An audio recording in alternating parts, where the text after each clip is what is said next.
Halo teman-teman, selamat datang di video pembelajaran sejarah Indonesia.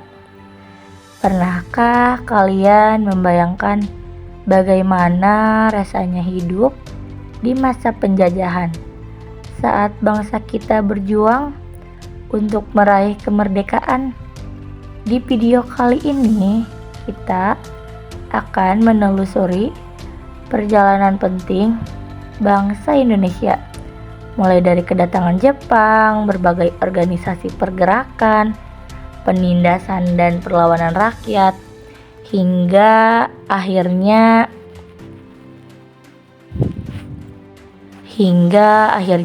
Indonesia merdeka.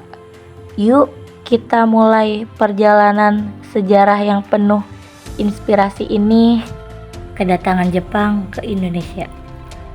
Pada awal tahun 1942, suasana di Indonesia berubah drastis. Jepang yang saat itu sedang berambisi memperluas wilayah di Asia berhasil mengalahkan Belanda hanya dalam waktu singkat. Jepang mendarat di Tarakan, Kalimantan Timur, lalu bergerak cepat ke berbagai wilayah strategis seperti Sumatera, Jawa, dan Sulawesi. Awalnya, rakyat Indonesia menyambut Jepang dengan harapan akan dibebaskan dari penjajahan Belanda. Jepang pun berusaha mengambil hati rakyat, misalnya dengan mengizinkan penggunaan bahasa Indonesia dan memutar lagu Indonesia Raya. Namun, harapan itu tidak berlangsung lama. Jepang mulai menunjukkan tujuan utamanya, memanfaatkan sumber daya alam dan manusia Indonesia untuk mendukung perang di Asia Timur. Pemerintahan Jepang sangat militeristik dan membagi Indonesia menjadi 3 wilayah militer. Sumatera di bawah Angkatan Darat ke-25, Jawa dan Madura di Angkatan Darat ke-16, serta Kalimantan dan Indonesia Timur di bawah Angkatan Laut kedua, serta aktivitas masyarakat diawasi ketat dan kehidupan sehari-hari rakyat berubah total. Organisasi pergerakan massa kependudukan Jepang. Untuk memperkuat kekuasaannya, Jepang membantu berbagai organisasi yang melibatkan rakyat Indonesia. Pertama, ada gerakan 3A dengan semboyan Nippon Pelindung Asia, Nippon Pemimpin Asia, dan Nippon Cahaya Asia. Gerakan ini bertujuan menarik simpati rakyat, meski akhirnya kurang mendapat dukungan. Kemudian, Jepang membentuk Putera, Pusat Tenaga Rakyat, yang dipimpin oleh tokoh-tokoh nasional seperti Soekarno, Hatta, Ki Hajar Dewantara, dan Mas Mansur. Putera menjadi wadah bagi rakyat untuk berpartisipasi dalam pembangunan, meskipun tetap diarahkan untuk kepentingan Jepang. Selain itu, Jepang menghidupkan kembali MIAI, Majelis Islam ala Indonesia, dan membentuk Jawa Hokokai untuk menghimpun kekuatan masyarakat melalui kelompok profesi dan keagamaan. Di bidang militer, Jepang membentuk Heiho, pasukan pembantu militer Jepang, dan Peta, pembela tanah air, yang melatih pemuda Indonesia secara militer.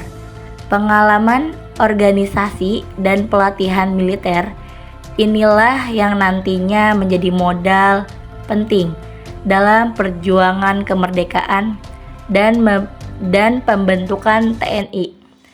Tak hanya itu, Jepang juga menerapkan sistem Tonarigumi, yaitu kelompok 10 keluarga yang saling mengawasi untuk memudahkan kontrol dan mobilisasi rakyat. Penyerahan dan penindasan versus perlawanan. Namun, di balik janji-janji manis, Jepang menerapkan penindasan yang sangat berat. Rakyat dipaksa menjadi romusa, yaitu kerja paksa membangun infrastruktur militer seperti jalan, rel kereta api, dan lapangan terbang. Kondisi kerja sangat buruk, makanan minim, banyak romusa yang meninggal karena kelaparan, penyakit, dan kelelahan. Selain itu, perempuan Indonesia juga menjadi korban kekerasan, seperti dijadikan jugung ianpu atau budak seks tentara Jepang. Penindasan ini menimbulkan penderitaan luar biasa. Rakyat dipaksa menyerah hasil bumi, hidup dalam kelaparan, dan segala aktivitas diawasi ketat. Namun penderitaan ini justru membangkitkan semangat perlawanan. Di Aceh, perlawanan dipimpin Tengku Abdul Jalil di Chot Plieng, menolak kebijakan Jepang yang bertentangan dengan agama. Di Indramayu, rakyat memberontak akibat kerja paksa dan setoran hasil panen. Di Blitar, Supriyadi dan anggota PETA memberontak karena tidak tahan melihat rakyat menderita. Perlawanan-perlawanan ini, meski sering dipadamkan, menjadi bukti bahwa semangat nasionalisme dan keinginan untuk merdeka kuat di hati rakyat Indonesia. Drama akhir sang tirani.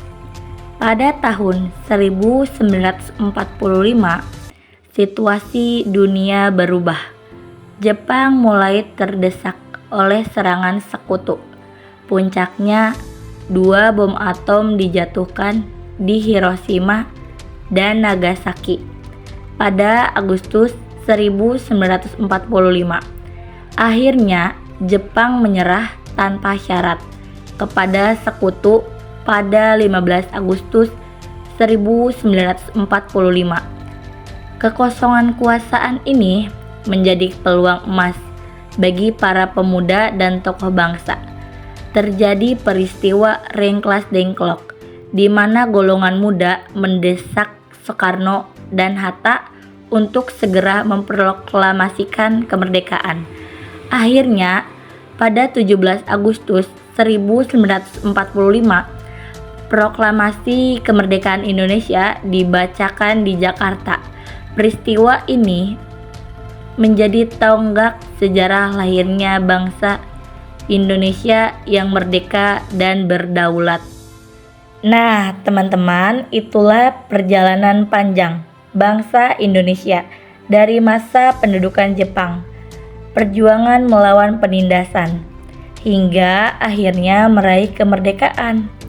Dari kisah ini, kita belajar bahwa kemerdekaan bukanlah hadiah, melainkan hasil dari perjuangan, pengorbanan, dan persatuan seluruh rakyat Indonesia. Semoga video ini bisa menambah pengetahuan dan menumbuhkan rasa cinta tanah air di hati kita semua.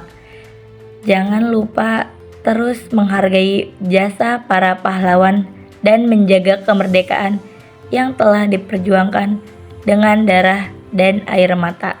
Terima kasih sudah menonton video ini sampai akhir. Jika kalian suka, jangan lupa like, share, and subscribe agar tidak ketinggalan video pembelajaran menarik lainnya. Sampai jumpa di video berikutnya dan tetap semangat belajar sejarah.